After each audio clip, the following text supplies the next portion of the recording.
Hello friends, welcome to study with crazy Guru. Friends, आज हम DRDO September 10 exam की तरफ से जो जॉब नोटिफिकेशन स्टेनोग्राफर हो गया, ओके, क्लर्क, ड्राइवर और फायरमैन, इस पे जो जॉब नोटिफिकेशन निकला है उसमें हम जनरल इंग्लिश का जो टेस्ट सीरीज है उसमें टेस्ट सीरीज नंबर कितना, fourth, test series number fourth को आज हम डिस्कस करेंगे। ओके, और ये जो क्वेश्चन होगा based on exam pattern, question इसी तरह पूछे जाएंगे। क्या क्वेश्चन इसी तरह पूछे जाएंगे डीआरडीओ में। ओके, तो चलिए इससे पहले हम आपको बता दें, देखिए आप जब डीआरडीओ को एग्जाम दीजिएगा, डीआरडीओ सेप्टेम्बर 10 का एग्जाम दीजिएगा, तो नंबर ऑफ क्वेश्चन पूरा पूछा जाएगा 75 टोटल नंबर ऑफ क्वेश्चन होगा। उसमें से मैक्सिमम 20 मार्क्स का जो क्वेश्चन आएगा, कहाँ से आएगा, जनरल इंग्लिश से आएगा। तो 20 मार्क्स क्वेश्चन जनरल इंग्लिश से आएगा और 20 मार्क्स क्वेश्चन आपका जीके जीएस से आएगा। तो देखिए फ्रेंड्स, ये दोनों पोर्शन है आपके लिए महत्वपूर्ण है, क्योंकि 75 में से आपको मतलब कितना, मतलब 50% से भी ज़्यादा, 50% से भी ज़्यादा क्वेश्चन आपको 40 क्वेश्चन मैक्सिमम, देखिए मैक्सिमम 40 क्वेश्चन जो है ना आपको जनरल इंग्लिश और जीके से पूछे जाएंगे। ओके, तो इसीलिए आप क्या कीजिए, इसको सही से प्रैक्टिस कीजिए। ओके, और यदि आप नए चैनल पे हैं तो चैनल को सब्सक्राइब कर दीजिए और दोस्तों के बीच थोड़ा सा क्लास को क्या कीजिए, शेयर कर दीजिए। ओके, तो चलिए आज हम स्टार्ट करते हैं। देखिए स्टार्ट करते हैं, पहला क्वेश्चन देख लीजिए। पहला क्वेश्चन है, देखिए पहला क्वेश्चन है क्या, देखिए select the most appropriate option to fill in the blank. Okay, देखिए select the most appropriate option to fill in the blanks. 20 question में से एक या दो क्वेश्चन आपको फिल इन द ब्लैंक्स वाले आते हैं। ओके, तो आप इसको सही से प्रैक्टिस कर लेना आपको। ओके, तो देखिए there was a narrow staircase, मतलब fill in the blanks up to the roof. Okay, तो आप कहिए सर इसका आंसर क्या होगा। तो देखिए आंसर से पहले आपको बता दें कि चीज़ का थोड़ा हिंदी भी देख लीजिए। यदि आप लोग इंग्लिश पढ़ते होंगे, इंग्लिश मीडियम से होंगे, तो इंग्लिश का क्वेश्चन तैयार करने से पहले आप यदि सामान्य हिंदी भी पढ़ते होंगे, यदि आप एसएससी जीडी का पेपर देंगे तो वहाँ सामान्य हिंदी भी आता है ना, सामान्य हिंदी दीजिए या सामान्य या जनरल इंग्लिश दीजिए। ओके, तो देखिए there was a narrow staircase, option A में क्या है, लिविंग। यदि living up to the roof कीजिएगा तो इसका हिंदी क्या होता है, छत पर जाने के लिए एक संकरी सीढ़ी थी। ओके, उसके बाद देखिए यदि लास्टिंग का प्रयोग कीजिएगा तो there was a narrow staircase lasting up to the roof. Okay, तो इसका क्या हो जाएगा, छत तक जाने के लिए एक क्या संकरी सीढ़ी थी। वो क्या था, छत पे जाने के लिए ऑप्शन ए में था और ऑप्शन बी में से छत तक जाने के लिए था। ओके, ऑप्शन सी देखिए there was a narrow staircase looking up to the roof. इसका क्या होगा, looking up to the roof मतलब क्या, छत की ओर देखने वाली एक संकरी सीधी थी। ओके, उसके बाद देखिए ऑप्शन डी में क्या बोल रहा है, there was a narrow staircase up to the roof. Okay, मतलब there was a narrow staircase leading up to the roof, मतलब क्या, छत पे जाने के लिए, मतलब क्या, छत पर जाने के लिए एक संकरी सीधी थी। तो ऑप्शन नंबर इसका जब चारों पढ़िएगा ना तो ऑप्शन नंबर डी हो जाएगा सही। ओके, क्यों क्यों होगा, देखिए क्या है, जो यदि आप छत देखते हैं ना, छत होता है तो छत में क्या होता है, यदि सीढ़ी लगा होता तो क्यों सीढ़ी क्यों लगाते हैं, क्योंकि छत जो छत की ओर जाने के लिए ही सीढ़ी लगाया जाता है ना, है ना। देखिए छत की ओर जाने के लिए सीढ़ी लगाया जाता है, इसलिए लीडिंग का जो उपयोग है, जो मतलब ऑप्शन एप्रोप्रिएट ऑप्शन जो होगा ऑप्शन नंबर डी हो जाएगा। ओके, तो 71 का ऑप्शन नंबर क्या हो जाएगा, 71 का ऑप्शन नंबर डी हो जाएगा। ओके फ्रेंड्स, चलिए नेक्स्ट क्वेश्चन पे आते हैं। नेक्स्ट क्वेश्चन देखिए, select the most appropriate meaning of the given idiom. Idiom से भी एक या दो क्वेश्चन, कम से कम दो क्वेश्चन आपसे पूछे जाएंगे। इडियम्स का हिंदी क्या होता है, आपको कितना बार बताएं, इडियम्स का होता है हिंदी मुहावरा होता है। क्या होता है, देखिए मुहावरा, आप जानते हैं ना मुहावरा। ओके, मुहावरा होता है ना इडियम्स का हिंदी, तो इडियम से बताना है। बुल्स आइज, तो इसका हिंदी क्या था, बुल्स आइज मतलब होता है क्या, किसी भी लक्ष्य का केंद्र बिंदु, किसी भी लक्ष्य का जो आप केंद्र बिंदु साधते हैं ना वही होता है क्या, बुल्स आई, मतलब कोई चीज पे, कोई किसी चीज पे आप क्या करते हैं, लक्ष्य साधते हैं। जैसे में आप डीआरडीओ का एग्जाम देना चाहते हैं तो है ना, आपका लक्ष्य क्या है, आपका लक्ष्य है कि किसी तरह क्या करना है, सिलेक्शन लेना है। ओके, तो तैयारी में आप लोग अभी से भिड़ जाइए, लास्ट फरवरी या मार्च में आपका एग्जाम हो ही जाएगा इसका। ओके, और चलिए ठीक है, तो इतना समझ गए ना, तो लक्ष्य क्या करना है, इसका हिंदी हो गया किसी भी लक्ष्य का केंद्र बिंदु होना। ओके, तो ऑप्शन देख लीजिए, चारों ऑप्शन देख लेते हैं, उसका थोड़ा हिंदी समझ लेते हैं, तब एप्रोप्रिएट जो ऑप्शन होगा इडियम्स इसका बुल साइज का क्या होगा आप खुद बता दीजिएगा। ओके, ऑप्शन ए में क्या दिया हुआ, देखिए ऑप्शन ए में something that is the centre of A target, मतलब क्या इसका है कुछ ऐसा जो लक्ष्य का केंद्र हो। ओके, ऑप्शन बी में क्या लिखा है, समथिंग दैट इज राउंड, मतलब क्या कुछ ऐसा जो क्या हो राउंड हो, मतलब क्या गोल हो। और ऑप्शन सी में क्या दिया था, something that is glassy looking, नहीं कहता है ग्लासी लुकिंग, मतलब क्या कुछ ऐसा जो देखने में कैसा हो, ग्लास जैसा हो, कैसा ग्लास ग्लास जैसा हो। ओके, उसके बाद ऑप्शन डी में दिया हुआ है समथिंग दैट स्केयर्स पीपुल, मतलब क्या कुछ ऐसा जो लोगों को क्या करता है, डराता है, कुछ ऐसा जो लोगों को डराता है। ओके, लेकिन बुल्स आइज का हिंदी आपको क्या बताए थे, किसी भी लक्ष्य का केंद्र बिंदु, तो ऑप्शन ए आपको बताए थे ना, something that is the centre of A target, मतलब क्या कुछ ऐसा जो लक्ष्य का केंद्र हो। तो ऑप्शन नंबर ए हो जाएगा, इसका इडियम बुल साइज का ऑप्शन नंबर ए हो जाएगा, something that is the centre of A target. चलिए नेक्स्ट क्वेश्चन पे आते हैं। नेक्स्ट क्वेश्चन देखिए, नेक्स्ट क्वेश्चन 73 है, तो क्या करना है आपको सही से प्रैक्टिस कर लीजिए। ओके चलिए, select the most appropriate meaning of the given idiom. देखिए फिर आपको इडियम बताया था ना, एक या दो क्वेश्चन पूछा जाएगा। तो इडियम क्या है, ऑफ कलर। ऑफ कलर मतलब क्या, ऑफ कलर का इसमें जो अर्थ होगा वो होगा क्या होगा, देखिए आंशिक रूप से क्या बीमार महसूस करना, मतलब आंशिक रूप मतलब क्या, अंदर से आप कभी कभी इलनेस मतलब क्या महसूस करते हैं ना, कभी कभी आपको लगता होगा कि नहीं बहुत थकावट हो रहा है, यदि आप पढ़ाई करते हैं तो पढ़ाई करने का मन नहीं करता है, या कोई भी काम कीजिए तो करने का मन नहीं करता है, तो क्या है ऑफ कलर। ऑफ कलर मतलब होता है क्या आपको पता है, आंशिक रूप से बीमार महसूस करना। ओके, तो चलिए ऑप्शन पहले देख लेते हैं। ऑप्शन ए में क्या दिया हुआ है, not able to appreciate art, इसका हिंदी हुआ कला की जो सराहना करने में सक्षम नहीं, मतलब क्या नॉट एबल टू क्या एप्रोप्रिएट आर्ट, मतलब कला को की सराहना करने में सक्षम नहीं। ओके, दूसरा देखिए वेयरिंग डल कलर्ड कलर्स, मतलब क्या फीके रंग के कपड़े पहनना। ओके, ऑप्शन सी देखिए नॉट वेल ड्रेस्ड, मतलब अच्छी तरह से तैयार नहीं है ना, नॉट वेल ड्रेस्ड। और ऑप्शन डी में था फीलिंग स्लाइटली इल, मतलब क्या मतलब थोड़ा बीमार महसूस करना। तो आपको पता है ना ऑफ कलर मतलब क्या आंशिक रूप से बीमार महसूस करना, और फीलिंग स्लाइटली मतलब क्या थोड़ा बीमार महसूस करना, मतलब ऑप्शन नंबर इसका डी हो जाएगा। तो इस तरह आपको पेपर सॉल्व करना है, इस तरह पेपर सॉल्व कीजिएगा आपको डाउट क्लियर हो जाएगा। चलिए तो कैसे डाउट क्लियर होगा, practice practice practice practice. Okay, practice आपको करते रहना है जब तक स्टूडेंट है, प्रैक्टिस प्रैक्टिस प्रैक्टिस, क्योंकि आपको अभी लगेगा हमको आता है, लेकिन जब पेपर देने जाते हैं ना तो वही चीज कंफ्यूज लोग हो जाता है, और कंफ्यूज हो जाने के बाद यदि तुक्का मारिएगा तो क्वेश्चन गलत ही हो जाता है, याद रखिएगा। चलिए तो ऑप्शन नंबर डी बता दिए 73 का। 74 पे आते हैं, देखिए आज का क्वेश्चन देखिए, नेक्स्ट क्वेश्चन है, क्या है क्वेश्चन है, make the adjective of word क्या है नर्व एंड क्या है चूज द बेस्ट ऑप्शन। तो एडजेक्टिव क्या होता है, एडजेक्टिव होता है, एडजेक्टिव पहले आप समझ लीजिए, यहाँ दिया हुआ है ना एडजेक्टिव दिया हुआ है, देखिए एडजेक्टिव एडजेक्टिव क्या होता है, क्या हो देखिए इसका डेफिनेशन आपको बता देते हैं, word that describe the quality और स्टेट्स ऑफ बीइंग ऑफ क्या nouns, being of noun. Okay, क्या बताया आपको, word that describe the quality और स्टेट्स ऑफ बीइंग ऑफ क्या नाउन। ओके, उसके बाद देखिए एक ऑप्शन और बताते हैं, they can also describe the क्या, they can also describe the quantity of noun. Example क्या हो जाएगा, मेनी हो गया, फ्यू हो गया, 11 हो गया, इट इज। ओके, इतना समझ गए एडजेक्टिव के बारे में बता दिए।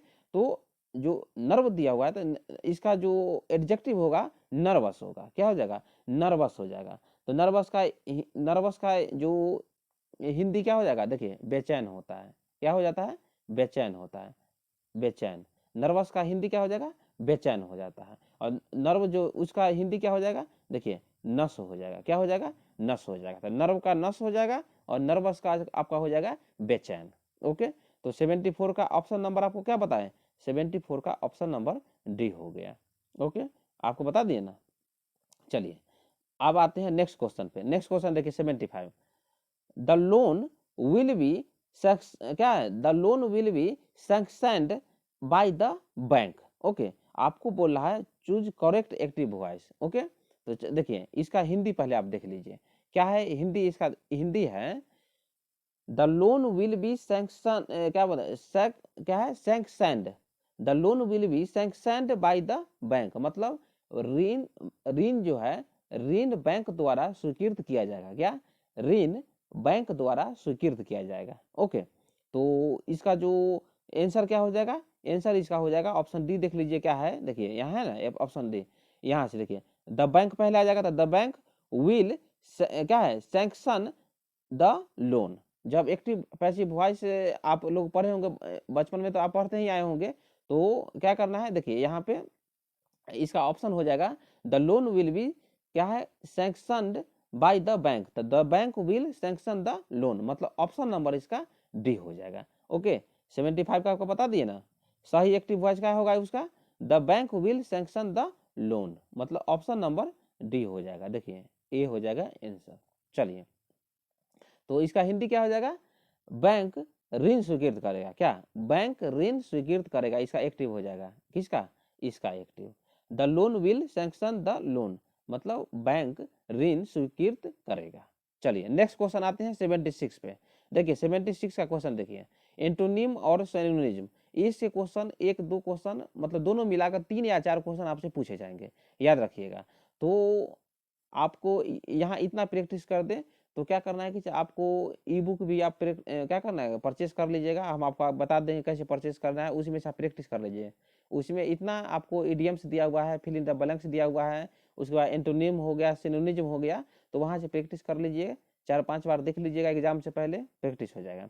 चलिए, तो क्या है, एंटोनिज्म पूछा है, तो एंटोनिज्म मतलब क्या होता है, हिंदी क्या होता है, आपको बताया ना, कितना बार बताए हैं, विलोम होता है। देखिए जो क्या है कि देखिए, यदि इंग्लिश मीडियम वाले होंगे ना, तो थोड़ा हिंदी में उनको प्रॉब्लम होता है, और हिंदी वाले होते हैं तो इंग्लिश में प्रॉब्लम होता है। तो आपको बीच का कड़ी पकड़ के चलना है, आपको थोड़ा थोड़ा इंग्लिश भी आना चाहिए और थोड़ा हिंदी भी आना चाहिए, याद रखिएगा। तब आपको अच्छा से प्रैक्टिस, कोई भी सब्जेक्ट का प्रैक्टिस कीजिए, आपको सही से प्रैक्टिस हो जाएगा। ओके, तो मेहनत आपको करना पड़ेगा, दोनों दोनों लैंग्वेज पर थोड़ा थोड़ा मेहनत कीजिए आप। चलिए, एंटोनिज्म पूछा है, वीटल, तो इसका क्या हो जाएगा, वीटल का जो हिंदी होता है, वीटल का हो जाता है महत्वपूर्ण हो जाता है, क्या, महत्वपूर्ण हो जाता है। ओके, इतना समझ गए ना, वीटल का हिंदी हो जाता है महत्वपूर्ण। तो हमको बताना है क्या, हमको बताना है इसका विलोम बताना है, इसका विलोम बताना है। तो क्या हो जाएगा, अनइम्पोर्टेंट। देखिए ए महत्वपूर्ण होता है, अनइम्पोर्टेंट मतलब क्या होता है, आपको पता है ना, अनइम्पोर्टेंट मतलब क्या होता है, अनइम्पोर्टेंट मतलब हो जाता है क्या, जो मतलब इम्पोर्टेंट नहीं हो, है लिखा है ना, तो इसलिए ऑप्शन नंबर सी हो जाएगा। ओके, तो आपको एंटोनिम बताना था, मतलब विलोम बताना था, तो बीटल मतलब इम्पोर्टेंट हो गया, बीटल का सिनोनिज्म होता है इम्पोर्टेंट, मतलब महत्वपूर्ण होता है, और जो एंटोनिम होगा अनइम्पोर्टेंट होगा, ऑप्शन नंबर सी हो जाएगा। तो चलिए इसका थोड़ा हिंदी देख लेते हैं। ओके, हिंदी देखिए, आपको पता है ना, अनइम्पोर्टेंट मतलब महत्वपूर्ण है। ओके, तो चलिए ऑप्शन ए में क्या दिया हुआ, इसका भी हिंदी थोड़ा थोड़ा देख लीजिए, क्रूशियल, क्रूशियल का हिंदी क्या हो जाता है बताइए, क्रूशियल का हिंदी हो जाता है महत्वपूर्ण या निर्णायक, क्या, क्रूशियल का हिंदी हो जाएगा महत्वपूर्ण या क्या, निर्णायक। ठीक है, उसके बाद ऑप्शन बी में क्या दिया था, इंटेग्रल दिया हुआ है, तो इंटेग्रल का हिंदी क्या हो जाएगा, इंटेग्रल का हिंदी हो जाता है अभिन्न हो जाता है। देखिए अभिन्न हो जाता है, क्या, अभिन्न हो गया, या इसको क्या बोल सकते हैं, समाकलित बोलिए। ओके, और यदि एडजेक्टिव में इंटीग्रल का क्या हो जाएगा अर्थ, अनिवार्य हो जाएगा या संपूर्ण हो जाएगा, और नाउन में क्या हो जाएगा, एकीकरण या समाकल हो जाता है। मतलब इंटीग्रल आप पढ़ते हैं ना, मैथ यदि आप पढ़े होंगे, मैथमेटिक्स पढ़े होंगे, तो उसमें क्या है, इंटीग्रल है ना, उसमें समाकलन बोलते हैं हिंदी में। ओके, तो इतना समझ गए ना, तो चलिए ठीक है, ऑप्शन बी आपको बता दिए। ऑप्शन डी में क्या था, ऑप्शन डी था नेसेसरी। नेसेसरी मतलब क्या होता है, आप जानते हैं, नेसेसरी मतलब होता है जरूरी होता है या अनिवार्य होता है, क्या, जरूरी या अनिवार्य हो जाता है। और नेसेसरी का यदि एडजेक्टिव में इसका यूज देखिएगा, तो इसका हिंदी हो जाता है लाजमी, और नाउन में क्या हो जाएगा, धन हो जाएगा। ओके, धन बोलिए या रुपया बोलिए, धन या रुपया बोलिए। ओके फ्रेंड्स, इतना समझ गए, तो वीटल का जो इंटोनिज्म होगा क्या हो जाएगा, अनइम्पोर्टेंट हो जाएगा। चलिए ऑप्शन सी हो गया इसका। नेक्स्ट क्वेश्चन पे आते हैं, देखिए नेक्स्ट क्वेश्चन देखिए, select the option that can be used as a one word substitute for the given group of words. Okay, देखिए ऐसा भी एक या दो क्वेश्चन आएगा। ओके, तो चलिए, ए पर्सन, एनिमल और plant belonging originally to a palace. Okay, तो इसका हिंदी क्या होता है, क्या हो जाता है, मूल रूप से एक महल से संबंधित क्या, एक व्यक्ति, जानवर, है ना। देखिए ए पर्सन लिखा है ना, एक व्यक्ति, जानवर, या प्लांट मतलब क्या होता है हिंदी आप जानते हैं, पौधा होता है। तो इसका हिंदी क्या हो गया, ए पर्सन, एनिमल और plant belonging originally to a palace, मतलब हो गया मूल रूप से एक महल से संबंधित एक व्यक्ति, जानवर या पौधा। ओके, तो इसका हिंदी क्या हो जाएगा, नेटिव बोलते हैं। मतलब हिंदी क्या, हिंदी नहीं, वन वर्ड सब्स्टिट्यूट जो इस शब्द है, ए पर्सन, एनिमल और plant belonging originally to a palace, तो वन वर्ड सब्स्टिट्यूशन जो शब्द होगा, वर्ड होगा, नेटिव हो जाएगा। क्या हो जाएगा, नेटिव हो जाएगा। नेटिव मतलब क्या होता है जानते हैं ना, नेटिव मतलब होता है मूल निवासी। आप नहीं बोलते हैं जो कहाँ का आप नेटिव हो, पूछा जाता है ना, आप कौन सा राज्य से है, बिहार से है, उसके बाद यूपी से है, राजस्थान है, आंध्रा है, तेलंगाना है, उड़ीसा है, कहीं से भी हो स्टेट, आपको पता है ना 28 स्टेट प्लस 8 यूनियन टेरिटरी, मतलब केंद्र शासित प्रदेश। ओके, इतना समझते हैं ना। अभी है जीके भी आपको बता दिए थोड़ा सा। चलिए, तो जीके का भी क्लास में लाता हूँ, वो भी देखिए आप। ओके, चलिए, तो ऑप्शन नंबर आपको बता दिए, ऑप्शन नंबर डी हो जाएगा, नेटिव हो जाएगा। चलिए, और ऑप्शन दिया हुआ है तो थोड़ा और हिंदी देख लीजिए। एलियन, एलियन का क्या हो जाएगा, अजनबी या बाहरी, नहीं बोलता है एलियन जैसा वो दिखा है ना, तो अजनबी या बाहरी बोलते हैं, इसका हिंदी होता है। और रेसिडेंट मतलब क्या होता है, रेसिडेंट मतलब होता है निवासी, और ऑक्यूपेंट मतलब होता है निवासी या अधिवासी, क्या अधिवासी, जहां आप बिलोंग करते हैं, जहां से आप। ओके, अधिवासी मतलब क्या होता है, ऑक्यूपेंट मतलब जहां से आप बिलोंग करते हैं। इतना समझ गए ना। चलिए, 77 का भी आपको बता दिए, 77 का ऑप्शन नंबर आपको क्या बता दिए, ऑप्शन नंबर डी बता दिए। चलिए 78 पे आइए, 78 का क्वेश्चन देखिए, फिर क्वेश्चन देखिए कितना वीवीआई क्वेश्चन है। इडियम से पूछा है, select the most appropriate meaning of the given idiom. Okay, idiom मतलब आपको बता दें मुहावरा। द लायंस शोर, Lions share, the Lions share मतलब क्या, बहुत बड़ा हिस्सा होता है, क्या बहुत बड़ा, इसका देखिए ये है ना द लायंस शेयर, तो क्या हो जाएगा, बहुत, है ना, बहुत बड़ा हिस्सा। ओके फ्रेंड्स, इतना समझ गए ना, बहुत बड़ा हिस्सा। तो कॉपी पर थोड़ा पेन डाउन भी कीजिए तो आपको याद रहेगा। इसी तरह क्वेश्चन आप बनाइए, प्रैक्टिस कीजिएगा घर पे, मतलब जहाँ पे आप रूम पे हो गए, लाइब्रेरी में, जहाँ भी पढ़ते हैं आप, तो प्रैक्टिस कीजिएगा, तो इसी तरह प्रैक्टिस कीजिए। ओके, और चारों ऑप्शन देख लीजिए, तब समझ आएगा आपको। तो द लायंस शेयर मतलब क्या होता है, द लायंस शेयर मतलब बहुत बड़ा हिस्सा। ओके, तो ऑप्शन ए देखिए, ऑप्शन ए में क्या लिखा है, ए ह्यूज प्रॉफिट। तो ए ह्यूज प्रॉफिट मतलब क्या हो जाएगा, एक बड़ा लाभ होता है, इसका हिंदी। ए रिस्की परस्यूट मतलब क्या, ए रिस्की परस्यूट मतलब एक जोखिम भरा पीछा, क्या एक जोखिम भरा पीछा।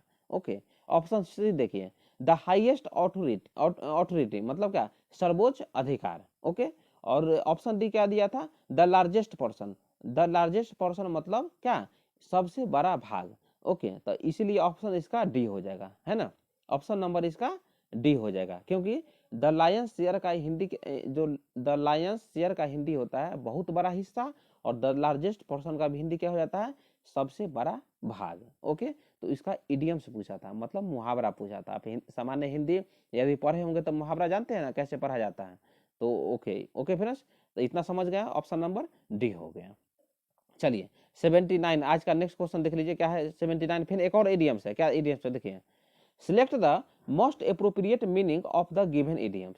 ऑन पर्पस, ऑन पर्पस मतलब क्या, जानबूझकर, नहीं बोलता है ऑन पर्पस, मतलब आप अपने पर्पस के कारण किसी को नुकसान पहुंचा दिए या कुछ कर दिए, ऐसा बोला जाता है, आप जानते हैं ना। तो ऑन पर्पस मतलब क्या होता है, जानबूझकर होता है। ओके, तो जानबूझकर होता है। तो चलिए इसका जो 4 ऑप्शन दिया हुआ है, तो थोड़ा इसका भी हिंदी समझ लीजिए।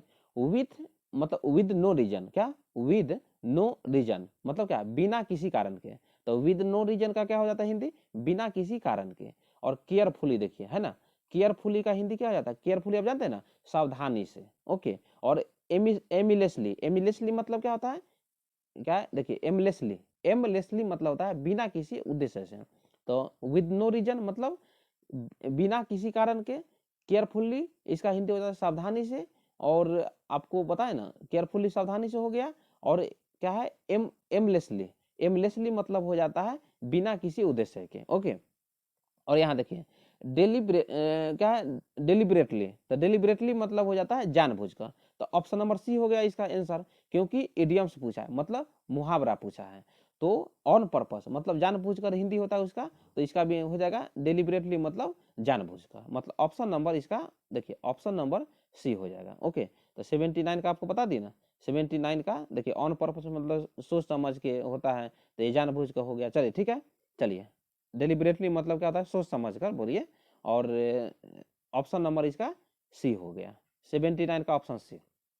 चलिए आज का नेक्स्ट क्वेश्चन देख लीजिए, आज का मतलब लास्ट क्वेश्चन है। ओके, लास्ट क्वेश्चन क्या है देखिए, select the option that expresses the given sentence in passive voice. Okay, आपको एक्टिव वॉइस दिया हुआ है और उसको आपको पैसिव वॉइस में चेंज करना है। एक वॉइस का क्वेश्चन आएगा ही और एक टेंस का क्वेश्चन आएगा, याद रखिएगा। तो ये प्रैक्टिस हम आपको करवाते रहेंगे, आप भी प्रैक्टिस कर लीजिएगा।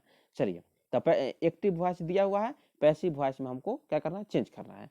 तो क्या है एक्टिव वॉइस, देखिए, she took my signatures on the application form, मतलब क्या, उसने आवेदन पत्र पर मेरे हस्ताक्षर लिए, वो एक्टिव वॉइस में क्या है, she took my signatures on the application form, मतलब उसने आवेदन पत्र पर मेरे हस्ताक्षर लिए। तो एक्टिव वॉइस है, हमको चेंज करना है क्या, हमको चेंज करना है पैसिव, पैसिव वॉइस में चेंज करना है। ओके फ्रेंड्स, पैसिव वॉइस में हमको चेंज करना है। तो ऑप्शन ए क्या है, देखिए ऑप्शन देख लीजिए, my signature were, my signatures were taken on the application form by her. Okay, by her हो जाएगा। तो देखिए ऑप्शन एलिमिनेट कैसे होगा, सी का क्या हो जाता है, सी का जानते हैं ना, सी का हर हो जाता है। ओके, तो यहाँ पे बाई मी दिया हुआ है, तो ए गलत, बाई मी दिया हुआ है, ए गलत, बाई हर दोनों दिया हुआ है, तो सही हो जाएगा। और यहाँ पे देखिए, यहाँ पे आपको हैव बीन दिया हुआ, तो हैव बीन का यूज नहीं होगा, सिग्नेचर्स के साथ वेयर का यूज हो जाएगा। ओके, सिग्नेचर्स के साथ वेयर का यूज हो जाएगा। ओके फ्रेंड, तो ऑप्शन नंबर ए सही हो जाएगा। तो ऑप्शन इस तरह आपको ऑप्शन को एलिमिनेट करने आना चाहिए। तो कैसे आएगा एलिमिनेट करने, जितना प्रैक्टिस कीजिएगा, जितना कोई चीज़ समझिएगा, आप उतना ऑप्शन एलिमिनेट कर लीजिएगा। जीके हो, मैथ हो, रीजनिंग हो, कुछ भी हो, जीके और इंग्लिश में इसी तरह चलता है, मैथ रीजनिंग में प्रैक्टिस चलता है। चलिए, तो इसका आंसर क्या हो जाएगा, my signatures were taken on the application form by her, मतलब क्या, उसके द्वारा आवेदन पत्र पर मेरे हस्ताक्षर लिए गए थे, क्योंकि वेयर लगा था, तो इसलिए उसके द्वारा आवेदन पत्र पर मेरे हस्ताक्षर लिए गए थे। मतलब ऑप्शन नंबर, देखिए एक मिनट रुक जाइए, ऑप्शन नंबर आपका ए हो जाएगा। ओके फ्रेंड्स, तो इतना समझ गए, आज का नेक्स्ट मतलब लास्ट क्वेश्चन था। चलिए, और हम आपको बता दें, देखिए आपको इतना तो प्रैक्टिस कर लिए, लेकिन देखिए क्लास आते रहेगा, जीके जीएस वो आ जाता है, तो इतना क्वेश्चन से चलेगा, इतना क्वेश्चन से आपको काम नहीं चलेगा।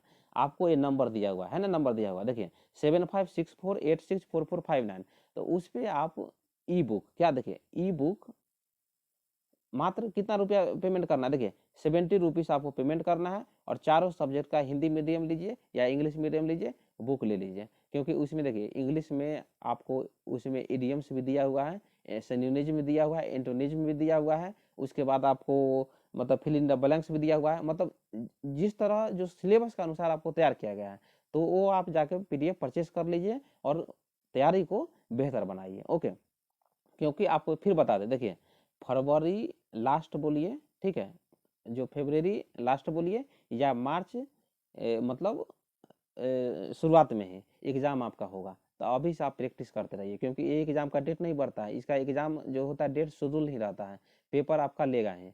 ओके, तो 15 दिन पहले आपको क्या करेगा, यदि एग्ज़ाम का डेट भी दे देगा, मतलब इस डेट में एग्ज़ाम देंगे, फिर आपको एडमिट कार्ड दे देगा। ओके, तो आपको अभी से ही तैयारी में लगे रहना है। ओके फ्रेंड्स, तो फिर अगला वीडियो में आपसे मिलते हैं, मतलब थैंक यू। चलिए।